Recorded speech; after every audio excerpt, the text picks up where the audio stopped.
Buenos dias, Señor Alejandro. ¿Cómo está? What's happening here? What are we doing? What's happening right now? That's what you get for chirping me in the pregame. I chirp Fair you enough. back on camera. I'm John Fair, Chidley fair. Hill, And I am Sheldon Alexander. who's coming to us from the satellite location of You Killed It in Cancun. And this is Yeah, this is You Killed It, the podcast talking about the challenge. It's the final. It's the true it final. is. The season finale is probably the best way of Mhm, putting it. mhm. Off the hop, I do have a comment, Sheldon. Okay. You and I had complaints last week that Mhm. it seemed like last week's episode was a little thin and it was 60 minutes, and then this week's episode was 90 minutes. What's Yeah. going on? Yeah, I just think that there's definitely what we were talking about last week, right? That there's definitely an extra elimination that they would have planned for at the end of last episode, which, if you beef it up a little, you probably get it closer to an hour and a half as well, right? As Mm-hmm. opposed to being an hour. So I think that just being the difference is what differentiates last episode to this episode. I guess so. It makes sense. I feel like they probably could have done the final in 2 episodes rather than 3. Yeah. They really trumpeted the 100-hour part of things, but Mhm. like it really wasn't 100 hours. And like we'll get there when we get there, but there was a very obvious time jump where they jump forward 8 hours after doing literally nothing. Yeah. There are a lot of little things in this where you're kind of watching and you're like, okay, I see what's going on. And I almost feel like once it would have been tough to do, right? Because clearly the whole theory of planning out this final was centered around the whole 100 hours thing. Mm-hmm. But it's almost like they would have been better served getting into editing and just removing that part of it, Yeah, right? Just saying, I hey, think this is that's the the final. move. Which is a tough move to make, right? Like after you plan out literally the whole thing, just to boost that up. But it really ended up being just like almost making it seem like they made mistakes. You know what I mean? Like there's an error in it. When really, like, who cares if you had one part of the challenge and then it's dark and now here's the second part of the challenge, right? Like nobody Yeah, cares. But the fact that you're hyping it up as if like the whole time they'd be doing stuff, that's what makes it even worse to me. I agree. So day 3 begins. They're running up to the elevator. It's hour 69. Nice. Mhm. And Johnny says he's going into today like he's still behind, even though he and Ani are not behind. They're in first. Yeah. TJ says they're going to turn the heat up a little bit, and they have to throw chuck bombs, whatever those are, at targets I thought he as they said go. chalk bombs, Is that what he like said? chalk. I thought he said chuck. In any event, I it was weird to me because like he used that phrase, whichever it was, as if it's like a common phrase. It's like he said it as if he was saying water balloons. Like he said it like in the most casual way, like, "Oh yeah, this is something that people know about." Mhm. Yeah, I thought it was super strange. I took it as chalk bombs, but You're either probably way, right. You're I probably right. thought it looked really cool. Like it was a really cool challenge in the sense of you're hanging out of a helicopter and trying to, hit targets, right? Drop a chalk bomb onto targets. I thought it looked really cool. I thought it was really cool. It was hard. Um, and one of those things where, we're watching it and we take it for granted how easy it looks or how easy they make it look. But if Mm-hmm. you put a bunch of people hanging out of the side of a helicopter, I feel like it might be a little more difficult than they made it seem, right? Like these guys on the challenge have done so many things that they make look so easy, and yet, got to give them credit. The interesting part, though, right, was that uh, the differentiation between who was in third place, who was in second place, and who was in first place, and that differentiated how many chalk bombs you had to throw at the moving targets, or not the moving targets, at the targets while you're moving. Devon and Tori got to go first. And, I know that it was supposed to be a disadvantage going first, but there's no real strategy. Do you know what I mean? Like, other than, I just think that it was supposed to be a deterrent going first. And normally it is if there's something that you need to figure out in the challenge. But in this one, there really wasn't, right? Well, we heard Jordan try to have some strategy when he said to Anissa, you want to try to like throw it, aim for like just in front of the target, and then like it'll get carried on. But part of the problem was if you didn't hit the target, it didn't necessarily break. Yeah. So exactly. A lot were just bouncing. And I think Jordan's strategy kind of was banking on the idea that it would, like, you would maybe clip the side of it and it would break, but like you had to hit it flush. Once again, Devon and Tori have, I guess Devon in particular, has a gift for projectiles.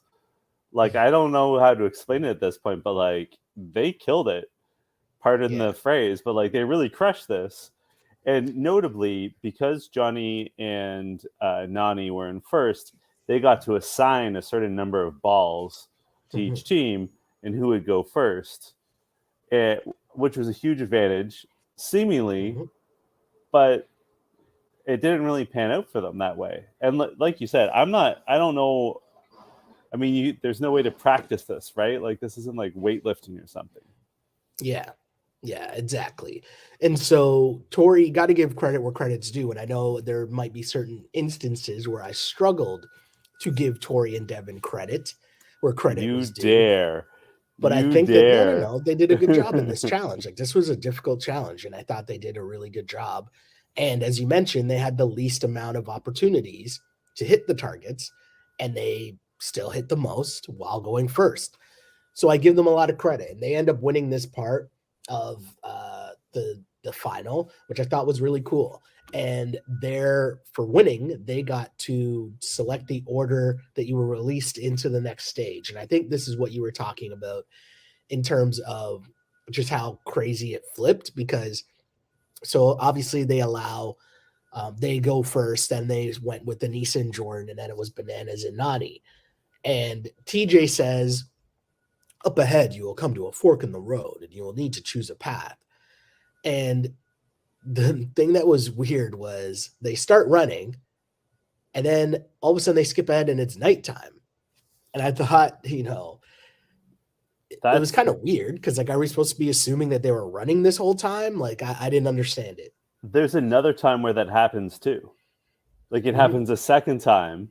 I mean, I'll just say when it is now, but like the final elimination, they wake up, like they have conversations where they've clearly just woken up. It's first thing in the morning. Like, you can tell by the like light that it is like 7 a.m. or whatever. And then they walk up to do the final elimination, and it's nighttime again. Like, it's like clearly 10 hours have passed, or 12 hours, depending on the time of year. Like, they were clearly waking up at 7, 8 a.m., maybe 6 a.m. And then like they're showing up, and it's like, and they've done nothing. Like, they don't even run. Like, it's just like, wake up and nighttime. Like, and they counted the hours too, right? Like, TJ then is like, it's now hour 97, and you're like, but they haven't done anything for 9 hours. Yeah, it was definitely a very weird dynamic. And the next part, basically you're just running through a corn maze, right? And like, I feel like this was one of those things that they put together because it looked really cool on TV, right? Yeah. Like the aerial shots and all that at night, and the way that it was lighting up. I get it, like it looked really cool. But in terms of an actual just part of a final, they're running through this huge maze, which I don't feel like we got a full scope of how big or how long it took them to do this. No. Which I feel like might have helped, because it's not that I found it boring. It's just that I didn't, the weight of it didn't really hit home with me, if that makes sense. Right? Like, It made me think of, I mean, this is a very local Toronto being of a certain age type reference. So like We were maybe due for 1% it. of the people, yeah, maybe one of the people listening to this will know what I'm talking about when I say like it made me think of like this is like the Center Island maze. Remember you were a kid and you went to Center Island and they had like the maze there and it was like, whoa. It takes Oh like man, I 5 love that. minutes to run through, I haven't thought about that maze in ages. Thank you for taking me back. I right? should Like say, of a sorry, certain age from Toronto, you know what that maze is, right? Everyone went to that. yeah, it was a must. Mhm. Um, a D Pinsoff chimed in with some music details for us. Okay. So the first scene, it's "Everything Is All Right" by Motion City Soundtrack. When Devon and Tori are in the helicopter, it's "Get Free" by the Vines. Which, like, I'm gonna put this out there. That's a huge miss, right? Like, it should have been like "Painted Black" by the Rolling Stones, or "Fortunate Son" by CCR, right? Like, if you're throwing Okay. stuff out of a helicopter, like those are the songs, right? Right. Mhm. Money, What man, else? money. I guess so. Then they've got when they're running in the dark toward the corn maze. It is "A Forest" by The Cure. Mhm. And then for the first elimination, it's "Boom" by POD. POD Okay. getting paid. So here's the part that I still don't understand about this maze. So you have to choose which way to go, right? Hmm. And Devin and Tori go one way, Anissa and Jordan go a different way, and Johnny and Nani end up going the same way as Tori and Devin. Now, Banana's team and Devin's team end up in the same place, the same Yeah. camp, Yeah. and then Anissa and Jordan end up in a different camp. Was it ever fully explained what the difference was between the two camps? Like, was there an advantage to one over the other? Was there supposed to be an advantage over one or the other? Like, I didn't really understand that. My interpretation was that they were of equal benefit, just on opposite sides. Like, I had Hmm. assumed that the maze, if you drew a line through the middle, was like a mirror image of itself. And I feel Okay. like they're just on opposite sides of the mirror, but like in essentially the same place. Hmm. But like we had no confirmation of that. Like, that's just me making assumptions, which, as you Yeah, know, yeah, makes yeah. it an asset of you and me. So, like, I don't know. I it Yeah. was weird to me that that wasn't explained more clearly. And also, maybe it was just for the visuals, but like they never really explained what all the lights were for, and like they had helmets that were colored and everything. I don't know. Like, I felt like it has a real Laser Quest vibe, but they never explained why. Yeah, I thought that, maybe one of the camps, when they started the next day, or was it the next day? I don't, whatever. Whenever they started up again after being at the camps and TJ's in the middle and he's like, all right, go. I thought like maybe one of the camps would be an easier route, but Yeah. that was never really explained. Hmm. And to be honest, I'm going to be super honest here. That's one of those things where in editing, I would have just made that up, right? Like I just would have been like, all right, so taking a look at these two mazes, actually, if you went this way, it actually is 2 minutes, an approximate 2 minutes faster. Like, who's Mm, gonna know the difference, right? And then yeah. like, because it doesn't matter, just that's the intention, but it doesn't mean that you still go through the maze the right way the first time, No. right? Like, so you just had the opportunity to get there a lot faster than if you went to the other place. Or I thought there was going to be a trap. Like, if you went to the other side and you went to the wrong camp, it's like you have to hold here for an extra 20 minutes, like something like that along the way, just to add a little more to this. But that Yeah. was just me. No, I'm with you. Just throughout this final, like all three episodes, I feel like obviously we've talked about this less about the 100 hours and more like details about what's really going on. Mhm. Yeah, agreed. Totally. So, as we mentioned, uh, it's now a race to the middle where you find TJ, right? And Hmm. I give them credit, like in terms of set design, like them to create that huge maze, them to like build that huge set and have all the lights, like that looked really, really, really cool. But I don't think it translated in terms of like a challenge final, like how difficult it was or actually what they were doing. I don't know if that part translated on TV. Does that make sense? Like it didn't Yeah. seem that difficult. Like it looked cool, but like, okay, cool. Anyways, so they race to the middle. Um, Nani and Bananas are arguing their way through, but Tori and Devon end up making it to the middle first, and then Tori farts. Well, I was gonna say this is my line of the episode. Tori Okay. says, "I'm going to fart." She farts, and then she goes, "Oh, I peed," and TJ looked so unimpressed with the whole.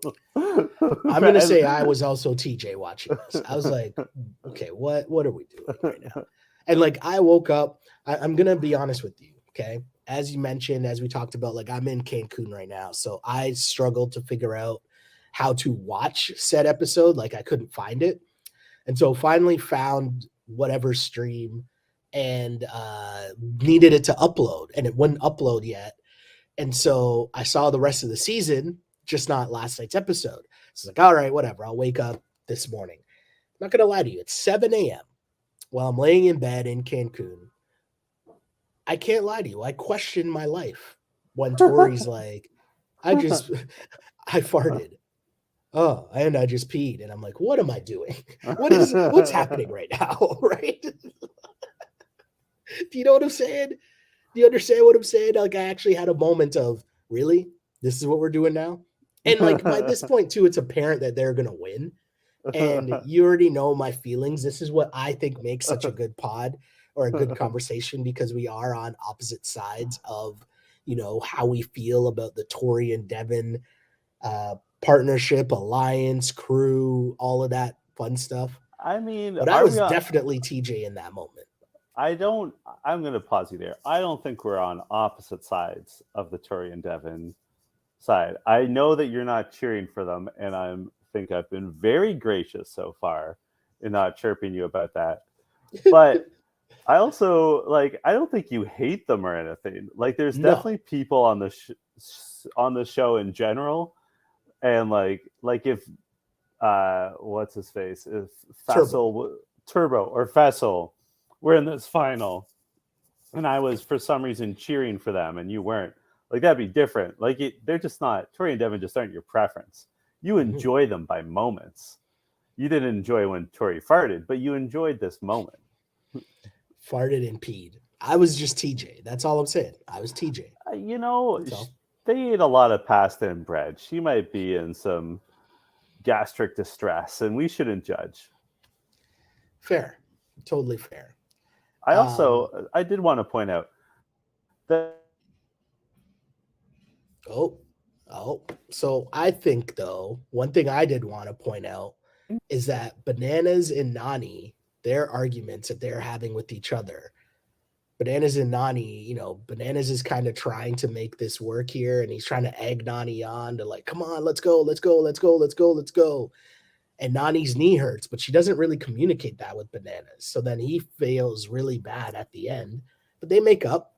Mm-hmm. They make up, and they kind of have to because they're now, because Devon and Tori came in first, the last two teams, Banani and Anissa and Jordan, they now are in an elimination against each other, and one team is going home. I think we might have felt a little different about last episode if we had this, elimination built into last episode, right? With whoever the last two teams would have been. Who knows what the elimination would have been? Like maybe it could have been a great elimination competition that would have boosted the stakes of this entire final. So that is one thing I do want to say in defense of, whatever people might be thinking of this final, or if it sounds like we're crushing the level of difficulty of this final, like having a plan of how something's going to go and then having it completely upended by just injury, I think like that is a tough thing to do. But at the end of the day,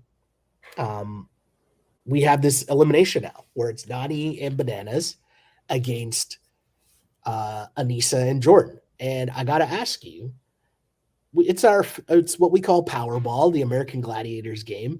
But I've got to ask you, John, like, who did you think was going to win? Like, was it very apparent to you, or as apparent to you as it was to me, what was going to happen, or I were you th- kind I of like thought on the fence? I thought Jordan and Anissa were going to win this. Like I have it in my notes that that Anissa I thought had this huge advantage. First of all, Nani was hurt, and like I know Anissa's been injured this entire time, but I thought Nani's hurt like injury was more fresh and would hold her back more.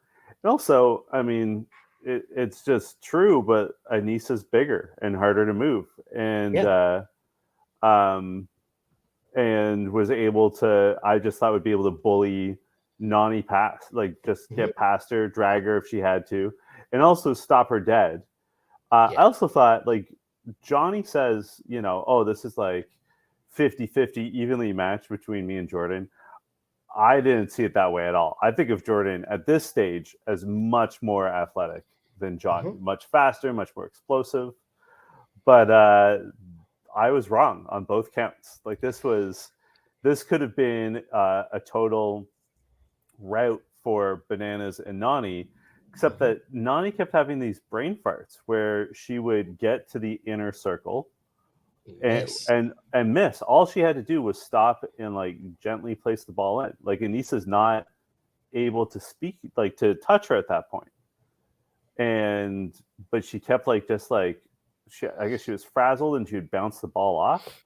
If that doesn't Mhm. happen, and that's just like that was just strictly on Nani, that was just a mental error, then it's over. Like it's a cakewalk, right? Yeah.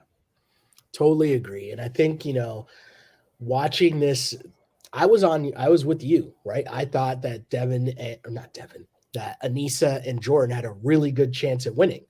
Um, and I thought that Nani did a really good job in terms of realizing that she had to use her speed to get around Anissa. But then also, I mean, let's be honest, because Nani was honest about it, and Anissa discussed it as well. Nani just going for Anissa's ankle, right? Like, as Anissa said, though, what other chance does Nani have in stopping her? Right? She has to go for a leg. She has to go low. You know, even any football player will tell you, or football coach will tell you, lowest person wins. Right? So, like, all of that stuff, I mean, it just didn't look good. I think Jordan needed a better performance, but two things here. We got to give Bananas credit because in the middle of it, he acknowledged that he took off the jersey because he felt that that gave extra material for Jordan to grab onto and hold him and tug him and pull him. And so he took off his jersey and it worked. Jordan couldn't grab him that time. But on the flip side, Jordan left his jersey on. And Bananas used that to his advantage in terms of being able to clutch and grab and hold Jordan down. So, got to give Bananas credit for something that we talk about all the time on this pod with how just, clever he is in figuring out the little intricacies of whatever game it is that you're playing. But I got to say something to you. I'm going to actually give Devin a lot of credit here because in the beginning, I was like, here we go again. Another example of Devin just missing the smoke. But it's a beautiful part of the challenge, right? They earned that. They Yeah, won. They were in first, and so you can't like you can't knock him for winning something so that you don't have to go into elimination. That is the point of the game. So I got to give Devin a lot of credit. I know I slandered last week. I was talking about how just ducking smoke, avoiding smoke, figuring out ways to get out of eliminations and all that, which I get is a part of the game, but that was more based off of like the politicking. If you're winning and yeah. avoiding eliminations, I mean, that's the You point. I can't knock that at all. you also like obviously I'm more team Devin than you are, which is fine. You're still my friend. But I think that like the key thing here is Devin is playing to his strengths. Mhm. And he just knows, like you're like I think there's just two sides to the coin. You're right, he avoids the smoke, but he also knows that's not his strength. Exactly. Right? Like, and And you just have to accentuate the positive, which I think Devon and Tori are both really good at, and it's sort of the yeah, key to their success this season. for sure. And I mean this more so in like he caught another break, not necessarily that he ducks smoke and doesn't want to go in. I'm just saying the nature of how this all played out. That was a huge break for them to win that part and not have to go into a very tough elimination. Mm-hmm. But yeah, no, it went right down to the wire. It ends with Nani tackling Anissa's ankle, and Anissa basically can't go on. Like that's essentially how this ends. But that also to me is like super interesting, right? Like, so Jordan and Anissa, they kind of flail out injured. Horacio and Olivia kind of flail out injured. And now we have Nani, who is hobbled. Her knee is messed up, injured. It's just like, okay, I see where this is going. But your man's he's talking that talk, right? Here's a quote for you. I don't know if it's my line of the episode, but my guy says, and by my guy, I mean your guy, Devon, Our says, guy, quote, he could be our guy. definitely. Devon and Tori, budding superstars looking for a win. It's like, okay. I see where this is going now. Right? That sounds like a dude who did a confessional after they won. Right? And I applaud that. I Talk that have to, talk, man. we're going to have a You Killed It first here. You know how, obviously, we have our lines of the episode. You know how we have our MVP, Who Killed It. And sometimes, in rare instances, we have an LVP. Okay. I'm going to have my worst line of the episode. Okay. In a 30-second span, your man Johnny Bananas butchers 2 turns of phrase. First, he says that he and Nani have run the gambit together. The word he's looking for is gamut, G-A-M-U-T, not gambit. A gambit is a chance, it's a risk.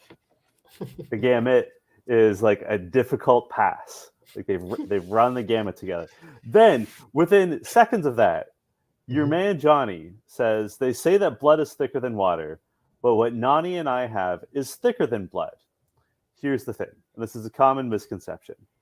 In modern times, we say blood is thicker than water, and we take it to mean that your relations, your blood relatives are thicker than water. But the original phrase is that the blood of the oath is thicker than the water of the womb, meaning that just because you're born into a relationship, i.e. a relative, the blood oath of friendship, the people you choose, is stronger and thicker because it's a choice. That's the origin of that phrase. So your man's Johnny Bananas fucks up twice. I got to be honest. I did not know that. I am nothing if not an educational experience, Sheldon Alexander. I'm fully aware, and I appreciate it, much like I'm sure that our listeners also appreciate it as well. I wonder if it was appreciated seeing the other 2 teams come to cheer on the ending of this finale here, as Horacio and Olivia come back, Jordan and Anissa, they come back to basically watch and cheer on this final.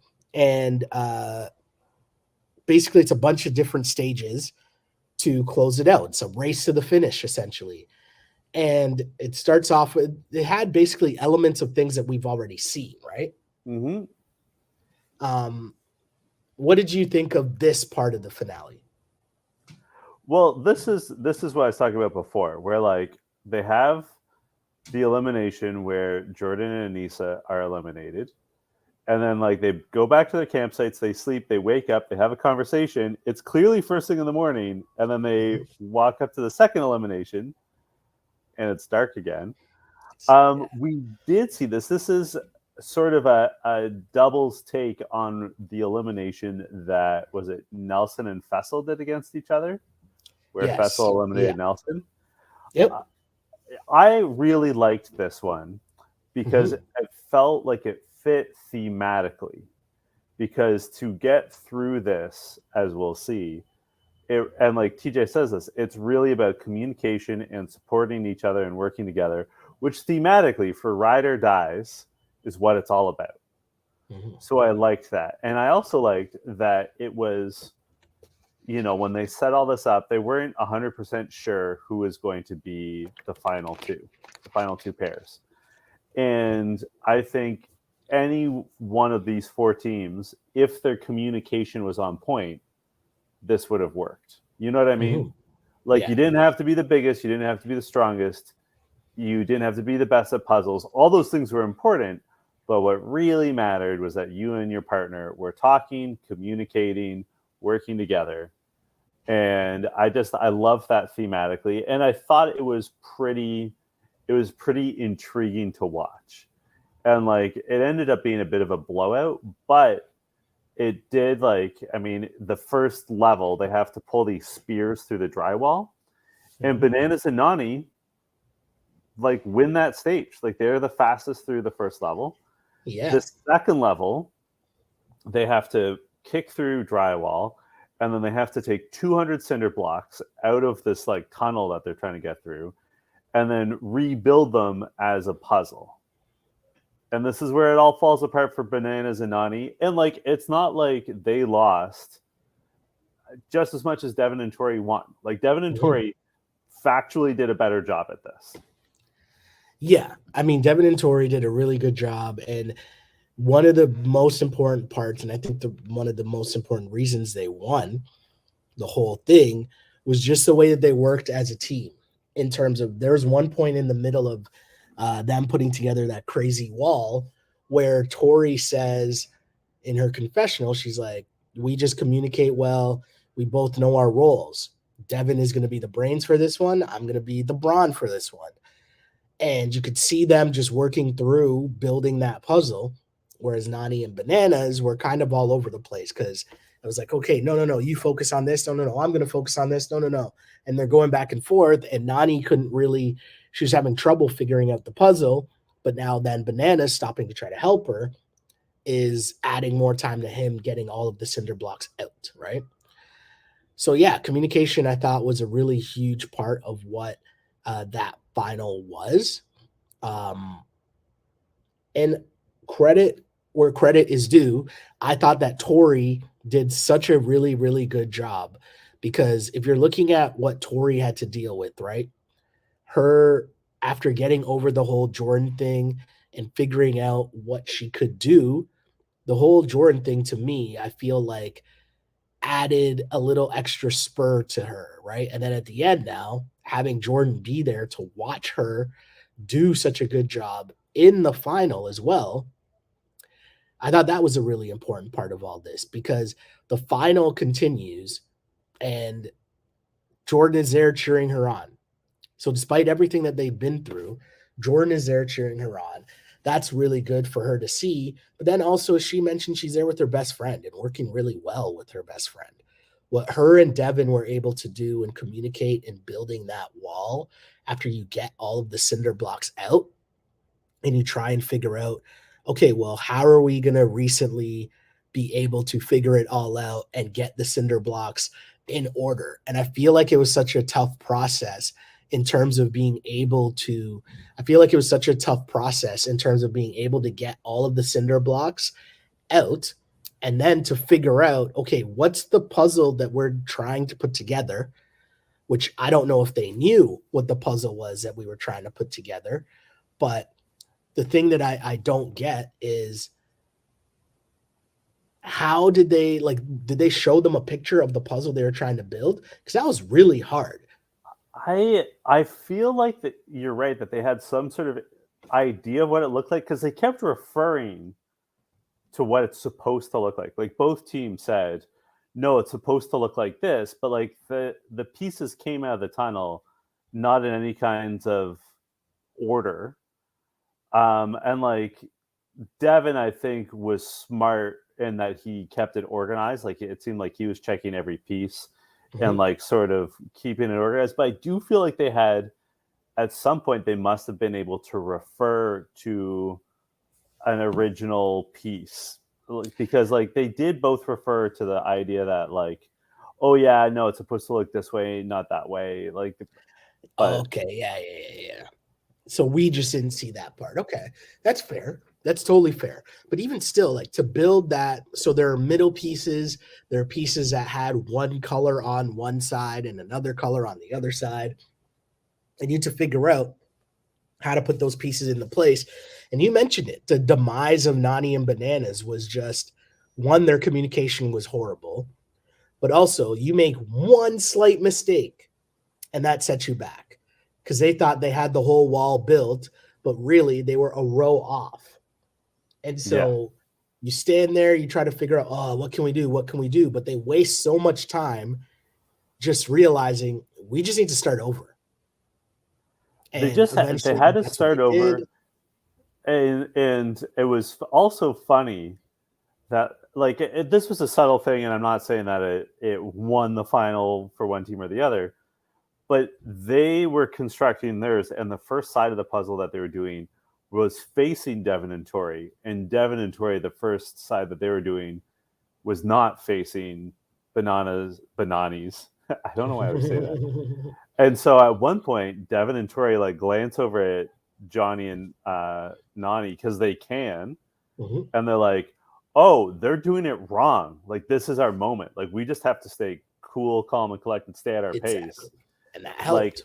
and then even toward the end, like they were like, "We are going to put up our final wall at the very end," and like as Devon's doing it, he's like, "Tori, stay here, like block their view."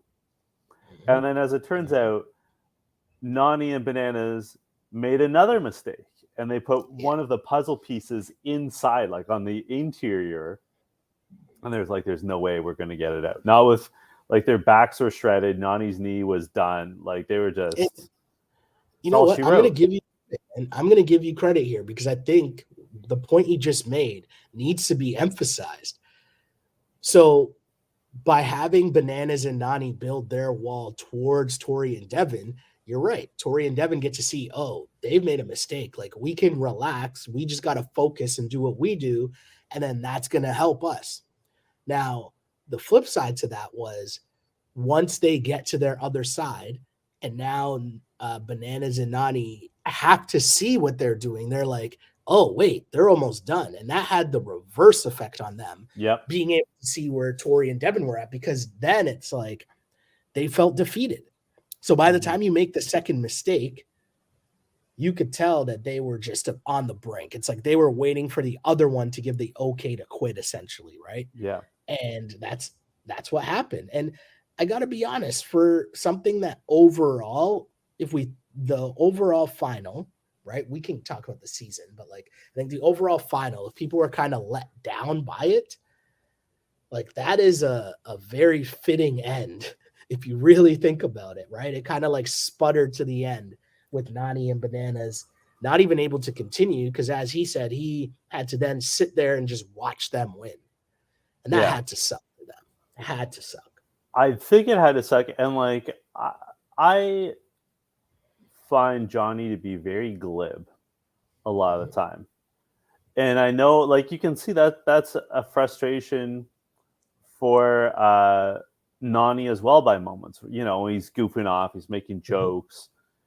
And it was, I don't know if nice is the word, it was heartening to see that Johnny was so genuinely devastated that he and Nani lost. And like, Mhm.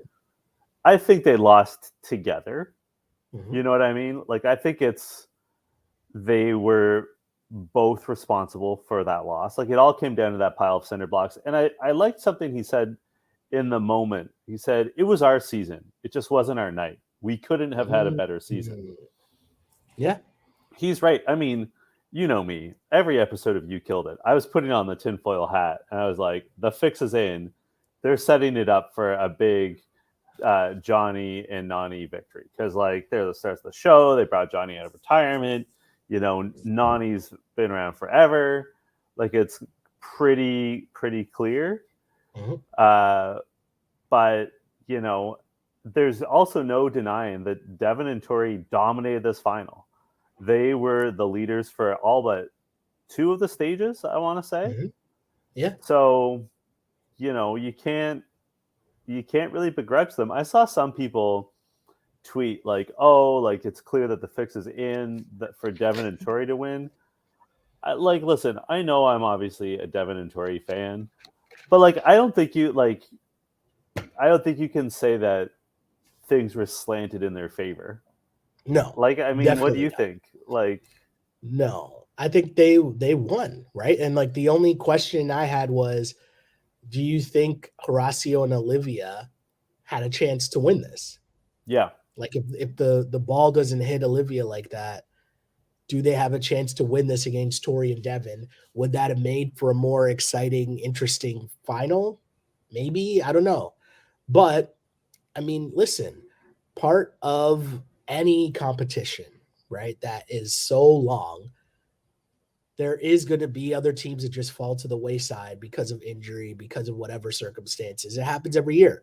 So I can't overall knock Tori and Devon for completing something that was difficult enough that so many other teams couldn't complete it. That's not their fault. They did the work, they put in the work, and they dominated, right? yep. And no matter what it is, when you dominate like that, you got to get the credit for that because everyone else had the same opportunity to dominate and only one team could. And also, I mean, there's a few moments that this final really hinged on. One was the catapults, which eliminated Olivia and Horacio Mhm. through no fault of their own, just like by a freak accident. But also, Devon and Tori breezed through that. Like, that was Yeah. over in like 5 minutes for them. And at that point, you could say, okay, Devon has a freaky skill with slingshots that is unexplainable, but like he's super good. Sure. But Okay. then another moment that really turned the course of this was they dominated at the chalk bombs, which Mhm. they had fewer chalk bombs. They had to go first. It Yeah. wasn't slanted in their favor. The Yeah. running, I know they were uninjured, but like neither of them are like known for their running. Like Jordan, Johnny, and Nani, I think typically are all better runners. Mhm. Olivia and Horacio are better runners, but again, a freak accident, a freak injury to Olivia eliminates them. I don't think you can. And then obviously the last thing that really decided it all was the cinder blocks. And like, there's no reason why Johnny and Nani could not have won that. They had a lead going in, Mhm. right? Like, Yeah. I think it was pretty fair. Listen, Tori and Devon, everyone has their strengths. And if Devon is really good at hitting targets, like that is just amazing, That's right? just a And that was skill. yeah, that's a skill, and that's a super another interesting reminder of all the different factors that go into the challenge, right? And so, imagine you're Fessy, who thinks that you're top 10 in the challenge overall, and it's like, okay, well, how would you have done at hitting these targets, or at the slingshot, or at you know the chalk bombs or whatever, right? Like there's so many different fascinating sides to it.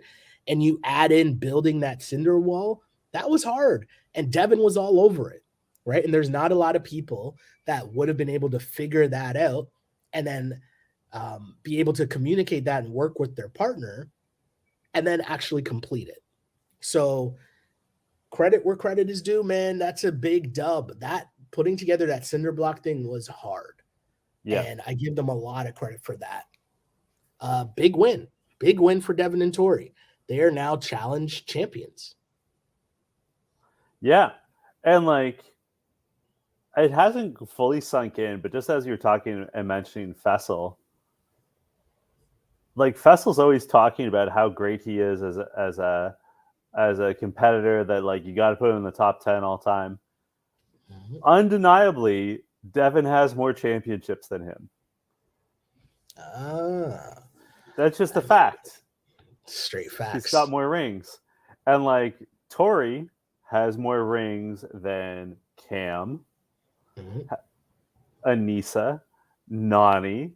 Like, suddenly, like those two relative newcomers, right? Like, they're from Are You the One? Like, that really sort of puts them in a certain And spot. Like, they're suddenly no, obviously they're not in. I don't think either one is in the top 5 all time for either gender. But like, damn, they are suddenly up there.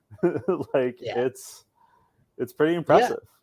Got to give them credit, man. That's a big win and the one thing I also want to emphasize a lot is this was a good lesson in the importance in communication, because the way that they communicated as partners and worked together and knew when to let the other take the lead and when to fall back. I thought that's a really massive part of the challenge, especially when you're doing something with a partner. So, got to give credit to them. I wish that, for them, I feel like the hoopla wasn't as big as it might have been in other seasons for someone who's been on the show for that long that hadn't won yet. Two things I want to ask you before we wrap here. One, what did you make of his confessional with Nani, basically how he feels like he let her down? He seemed a little bit sad. I was like, whoa, are we going to get some tears here or something? Like, what's going on? But what did you make of that? I thought it was really nice. Like, we were critical of a few teams who we said, might not actually be ride or dies, right?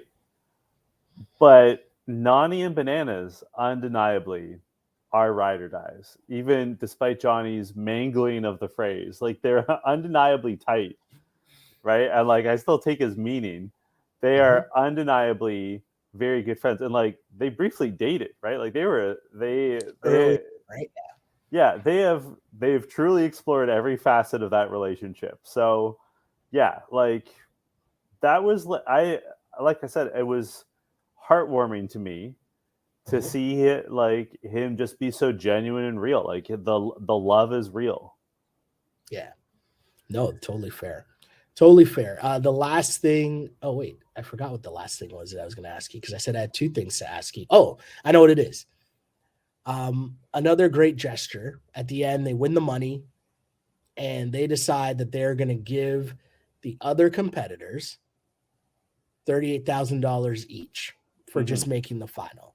Something they obviously don't have to do, but a really, really, really good gesture, I think, and makes them really good people, because not a lot of people have to do that. Again, Bananas is up there, and we already know what Bananas has done to his own partner. So now imagine just giving money away to the people that you went against in the final. It's pretty cool. That's pretty cool. I think it's pretty cool. And here's the cynic in me. It also means that next season, Olivia and Horacio, and Jordan and Anissa, and Johnny and Nani are going to have a hard time saying anything bad about you. Yes. Right?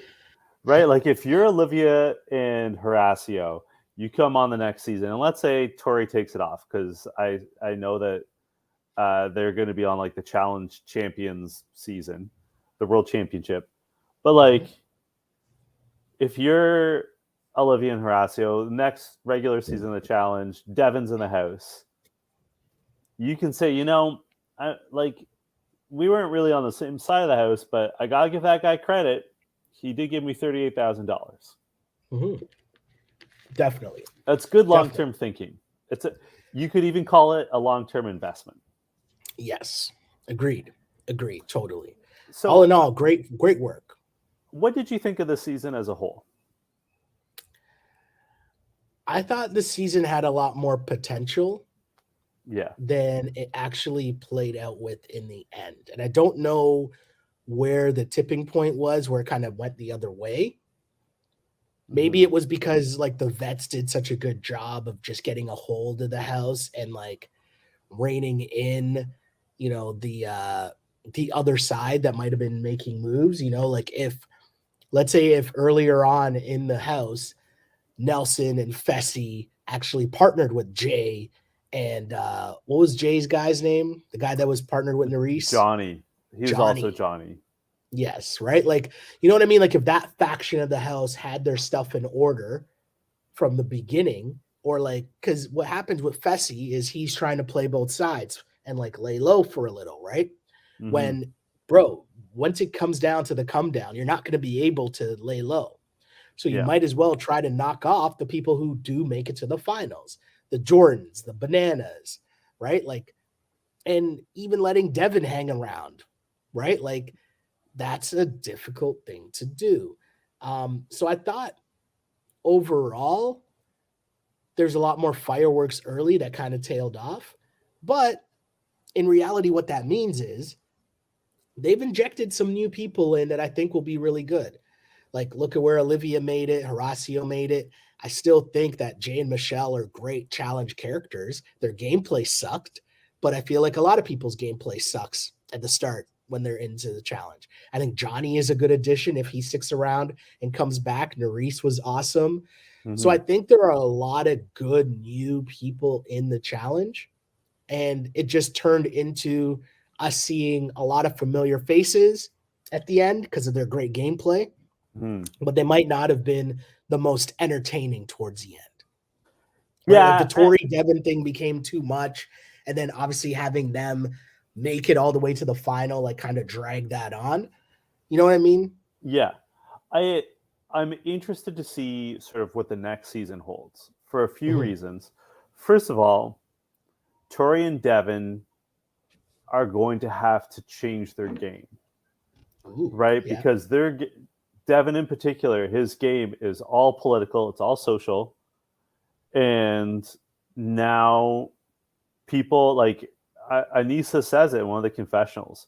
She said, you know, a lot of people sleep on Devon, but they're awake now, and like that's going to be the case. Like, I mean, you refer to the fact that like maybe someone should have like truly taken a run at Devon and Tori earlier.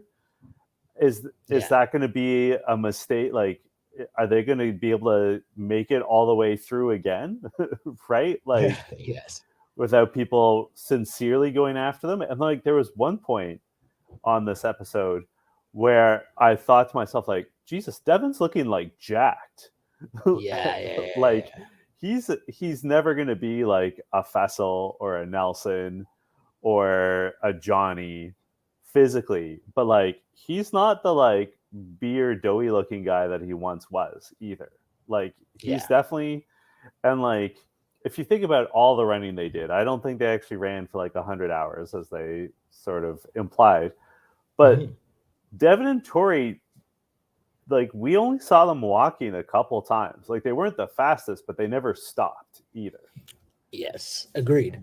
I thought that part was really interesting, and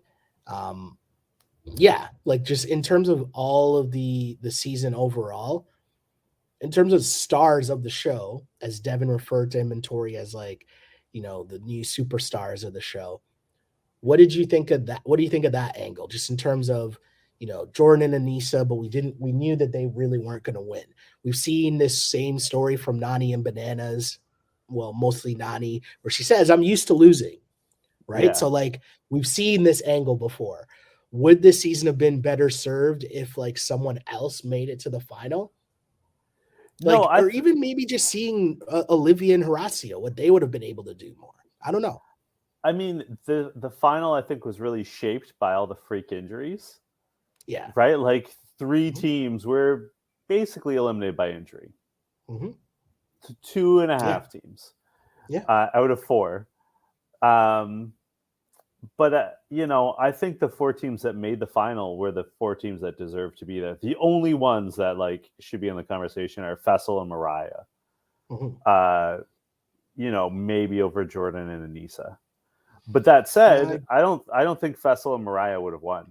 I think they would have had communication breakdowns. I think the puzzles would have been too tough. Yeah, I think Fessel would have been a dick to Mariah. I do want to talk to you about like who do you think the rookies of the year are? Because like off the hop, like it's easy to say Olivia and Horacio, but like Nerys was great, Mariah was great, right? Like we saw some. Jack was great. But the reason I think you had to give it to Horacio and Olivia is because like they realistically could have won if she doesn't get hit in the face with the golf ball, right? And like add in their actual performance throughout the whole season, like they fought to stay in that house. They were thrown into elimination after elimination after elimination. And yeah, sometimes they were helped in said elimination. And then other times they just won it on their own. But they also won daily challenges. Like I thought that they had a really good season and a really good rookie season. Mhm. But further to your point, we saw a lot of really good debuts. Mariah was a really good addition. I still think Johnny is a good addition, right? He just needs to figure out his gameplay a little more, and like his romance situation a little more. But like Nerese was a really good addition as well. There's some good faces, and I almost forgot about Nelson, right? And I'm not saying Nelson for the sake of being rookie of the year, but I'm just saying so much happened on this season that like that part of the show seems like a lifetime ago. Mhm. Right? Like it seems so long ago when it was like the Jay and Michelle and Jay and Nelson are boys, and now everything flipped because they made a huge mistake. And now Nelson already picked a side, but he picked the wrong side because Jay messed up his gameplay. You know? Yeah.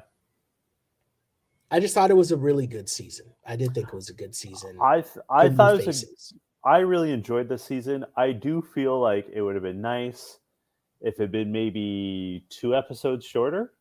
Mhm. You know, Yeah, but like just look, man, we're on episode 19 right now, and 20 is going to be the reunion. So and that's how they sell possibly the show, man. 21, possibly episode 21, Yeah, it's right? Like they possible. they It's tend to break it possible. up over 2 these days. Yeah. I think you know who my MVPs of the season are. No, it's the same. It's the Okay, same. Like they won the show. There's no way that like they won the show. They put in work. They dominated. They were the last team standing. There's no debate. There's no argument. There's no anything. Like they put in work. And some of those things at the end were really hard. And they did it. hmm Right. So credit where credit is due. Even just the fact that Bananas was like, yo, my back cannot move these cinder blocks anymore. Like that's a really difficult thing to do, right? yeah, So yeah, all the power to Devon and Tori.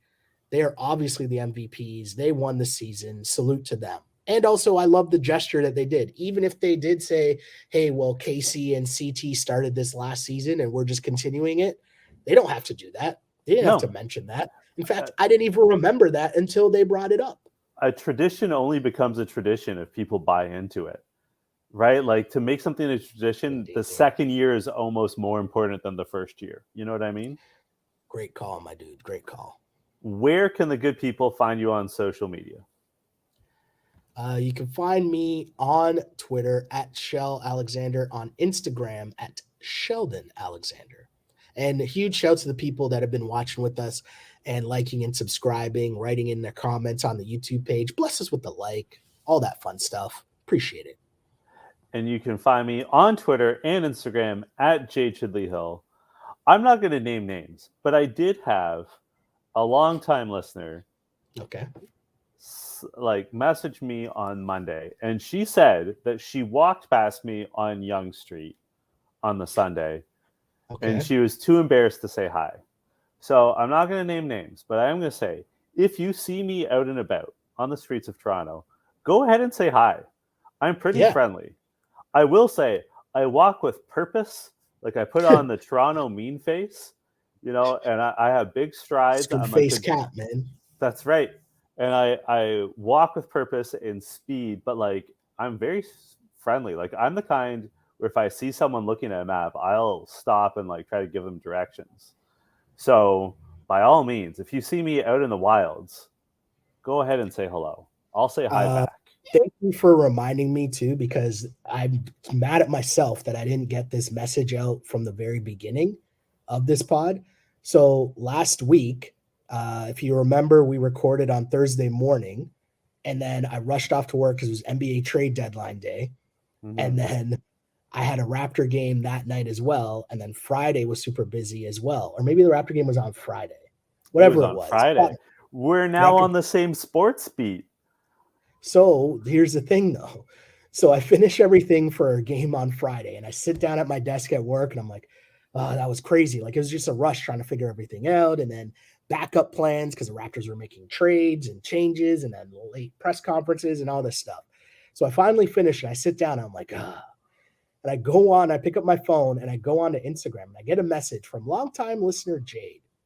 Jade says, I don't know how you guys are going to have a pod for this is last week. Okay. I don't know how you guys are going to have a pod for this week's episode. It was sadly almost just puking. So weird to make it a 3-part final and have almost no content for the middle. I read that message. And again, this is Friday at like 7. And I'm like, oh shit, I haven't edited the pod yet. So I'm like, thanks for this message as always. But today was even more important because I've had a super busy last few days with work. And I totally forgot I hadn't posted the pod yet, despite the fact that we recorded it yesterday morning. Blame the NBA for being crazy, but also thank you so much for this message, because I totally forgot to edit the pod. So yeah. Thanks, Jade. And see, I messaged saying I'm gonna put this on. I'm gonna mention this on this week's pod, and I almost forgot that. But thank you, thank you, Jade. Thank you, John, for mentioning our listeners, because we have the best listeners, we have the best fans, and we appreciate you guys so much because you guys are part of the pod, whether you know it or not. And yeah, that is an actual true story that happened. Totally forgot that I didn't edit the pod yet. And then I just went, oh shit. So good. And it wasn't even, you know what I appreciate? It wasn't even a message that sometimes happens where people are like, guys, where's the pod? How come it's not posted yet? You know, like that wasn't the vibe. I didn't know that the podcast was a day late because I got no messages about it. But you know what but that's what I'm saying, right? Like it was just posted with such a nice, you know, I don't know how you guys are going to do this week's. And I was like, oh, wait, I forgot to do that.